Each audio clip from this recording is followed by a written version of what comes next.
Il y a beaucoup de choses que vous ne connaissez pas à propos de votre lit conjugal. D'accord? Ces choses-là que vous ne connaissez pas et qui sont à l'origine de la séparation de beaucoup de couples. Il y a beaucoup de couples, beaucoup de personnes qui se sont laissés. Jusqu'aujourd'hui, ils n'arrivent pas à comprendre ce pourquoi ils se sont vraiment laissés. Alors, il faudrait que vous sachiez certaines choses. À la fin, à chacun à tous, j'espère que vous allez très bien. Mon nom Papa Dirado, mais toi tu m'appelles, je suis Dinter, votre cas à la fin. Alors, la première des choses à savoir, c'est que votre lit conjugal, c'est pour vous, c'est pas pour le peuple, c'est pas pour tout le monde. Et vous femmes, vous avez l'habitude, lorsque vos parents vous rendent visite, papa et maman et tout ça là, vous rendent visite, vous voulez leur faire plaisir, vous les installer dans votre lit conjugal. Alors, surtout le papa, évitez que le papa vienne se coucher dans votre lit. D'accord? Je dis surtout le papa. Il y a certains papas qui connaissent déjà cela. Et lorsque vous leur proposez cela, ils refusent. Ils disent non, mettez-moi une natte seulement là, je vais me coucher là. Ils insistent, je veux cette natte là. D'accord? Ils n'aiment pas se coucher dans votre lit conjugal. Lorsque vous avez l'habitude de faire cela et de faire plaisir à votre papa, de faire coucher dans votre lit conjugal, vous finirez par vous séparer avec votre mari et vous ferez un retour en arrière. C'est-à-dire, vous allez retourner dans la maison de votre papa. D'accord? Votre lit conjugal, c'est un temple qui dégage beaucoup d'énergie.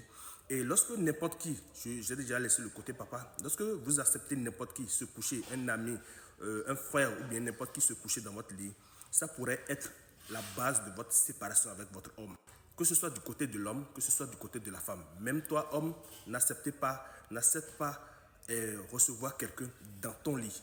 D'accord? Dans votre lit conjugal. C'est d'ailleurs pour ça que certaines personnes ont des chambres d'amis, d'accord, pour recevoir toute catégorie de personnes.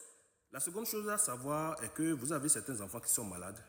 Vous les amenez à l'hôpital, vous faites tout, et ils ne se retrouvent pas. Et vous les faites coucher simplement dans le lit conjugal, et ils se retrouvent mystiquement. Et vous croyez que c'est ce que vous avez déjà utilisé par le passé, les médicaments et tout ça là, non. Je vous dis, le lit conjugal dégage beaucoup d'énergie. Vous les faites coucher et souvent faites coucher vos enfants dans le lit conjugal. Les enfants à tour de rôle dans le lit conjugal. Par moment, 2 heures, 3 heures de temps, ça suffit. Ça renforce l'énergie protectrice de cet enfant-là. D'accord? N'acceptez pas que n'importe qui vienne se plonger dans votre lit. Votre copine elle vient se plonger dans votre lit conjugal et n'importe qui, votre ami, n'acceptez pas.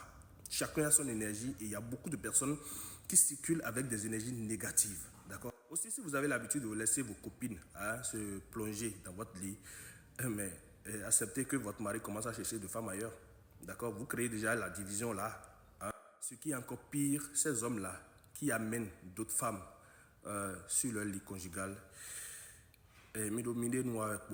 simplement, d'accord, c'est pas du tout bien, c'est la forme la plus grave, d'accord, et vous-même vous aurez d'instabilité, vous allez créer l'instabilité dans le foyer, et vous allez créer tout ce qui est mauvais dans votre couple, dans votre foyer, d'accord.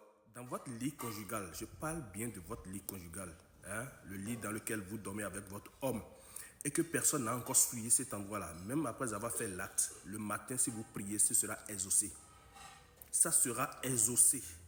D'accord? Même sans avoir fait une purification, un bain de purification, vous vous levez le matin, vous priez, vous allez trouver ce que vous avez demandé. Par moment, parfumez votre environnement, surtout votre lit conjugal. Lorsque vous lavez les draps et tout ça là, essayez de les parfumer. C'est trop bon. Ça amène l'harmonie avec le parfum 23, parfum Saint-Michel, parfum Délibérance et tout ça là. Je donnerai aussi d'autres parfums, c'est bon. D'accord? Et aussi d'autres parfums de bonne odeur, c'est bon pour l'harmonie du couple en question. Je m'arrête là pour le moment et je vous souhaite une très très bonne journée. Bye bye.